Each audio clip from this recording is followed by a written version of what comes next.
हम कर्म क्यों करते हैं? कहीं ना कहीं हमारा उत्तर होगा सुख की प्राप्ति के लिए। सुबह से लेकर शाम तक एक मजदूर खूब मेहनत करता है, एक डॉक्टर खूब परिश्रम करता है, एक दुकानदार खूब दुकानदारी करता है। क्यों? कहीं ना कहीं उसका उद्देश्य होगा केवल और केवल सुख की प्राप्ति हेतु। लेकिन क्या कभी सुख मिला? हृदय पर हाथ रखकर बताइए, सुख का अनुभव हुआ? कभी नहीं। और उल्टा क्या होता है? बोले केवल और केवल दुख का वर्धन होता है। सुख तो कैसा है? गरम लू चल रही है, आप एक्टिवा पर जा रहे हैं और उस मध्यस्थ एक ठंडा हवा का झोंका आए मध्य में, तो वही सुख है। इस दुखालय में एक हल्की सी सुखद परिस्थिति आ जाए तो हम सोचते हैं यही संसार का सर्वांगीण सुख है। लेकिन क्या वास्तविक में सुख मिला? कभी नहीं। अनेकों प्रयास करते हैं, अनेकों मेहनत करते हैं, अरे क्या क्या जीवन में नहीं अपनाते।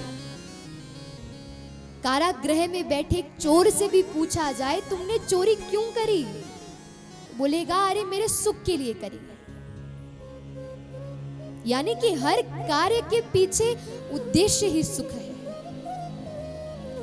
लेकिन भगवान गीता में कहते हैं कि व्यक्ति को सुख नहीं चाहिए। क्या चाहिए? शांति चाहिए। वो बस सुख के लिए कार्य करता है, सुख की खोज करता है, लेकिन बस उसे ये ज्ञान दिलाने वाला कोई नहीं है कि उसे वस्तुतः शांति की कामना है, उसे जीवन में शांति का अनुभव होना है। और वो शांति कैसे मिलेगी? वो ठौर कहाँ मिलेगी? केवल और केवल ठाकुर जी के चरणों में, केवल और केवल ठाकुर जी की सनिधि में। घूमाओ सारा विश्व, अरे कोई स्थान नहीं छोड़ा घूमने के लिए। घर आओगे तो क्या लगेगा? अरे अतृप्त सा रह गया, अगली बार फिर कहीं जाएंगे, कुछ और देखकर आएंगे। क्यों? क्योंकि ये नेत्र सांसारिक वस्तुओं की प्रतीक्षा नहीं कर रहे। ये नेत्र केवल और केवल श्याम सुंदर के सौंदर्य को निहारने के लिए, श्याम सुंदर की प्रतिमा को निहारने के लिए, उस वृंदावन धाम की शोभा को निहारने के लिए बैठे हैं, उसी की प्रतीक्षा कर रहे हैं। खूब बढ़िया जीन्स, खूब बढ़िया टॉप, खूब बढ़िया ब्रांडेड वस्त्र पहन लोगे, लेकिन सुख कहाँ मिलेगा?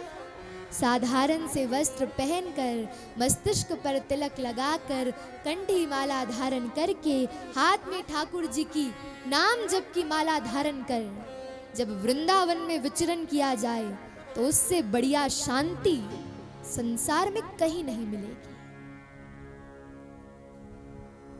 भागवत कथा की सानिध्य में जो शांति है,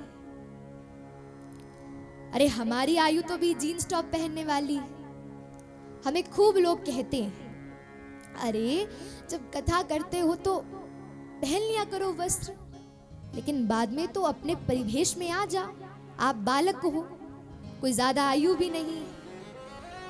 पहले हम पहनते भी थे, खूब जीन्स टॉप पहनते थे, लेकिन जिस समय से हम अपनी भागवत जी की सानिध्य में आए तो मानो हृदय से एक बार भी अग्रसर नहीं हुआ, कि अरे एक बार भी इच्छा प्रकट हुई ही नहीं कि हम इन परिवेश को अपने जीवन में धारण करें।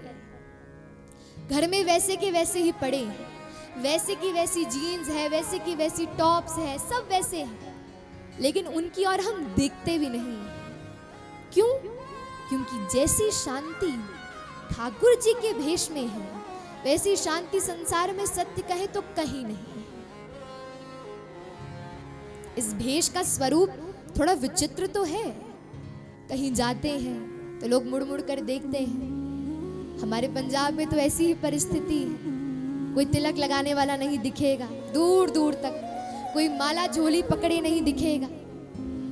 और हम जब बाजार जाते हैं तो हम बढ़िया से अपना तिलक लगाकर, अपनी माला धारण कर जाते हैं, तो लोग मुड़ मुड़ कर देखते हैं। पहले तो बड़ा दुख लगा, अरे हमें ऐसे क्यों निहारते हैं, क्यों देखते हैं। फिर मन में क्या भाव आया, अरे हम सबसे बढ़िया लग रहे हैं, इसीलिए हमें सब मुड़ मुड़ कर देखते हैं। इसलिए शांति यदि कहीं है तो केवल और केवल ठाकुर जी के चरणों में। और अपने वास्तविक उद्देश्य को जानिए, सुख के लिए नहीं अपितु आज से ही अपने जीवन में शांति प्राप्त करने के लिए ही प्रत्येक कार्य को संपन्न करिए।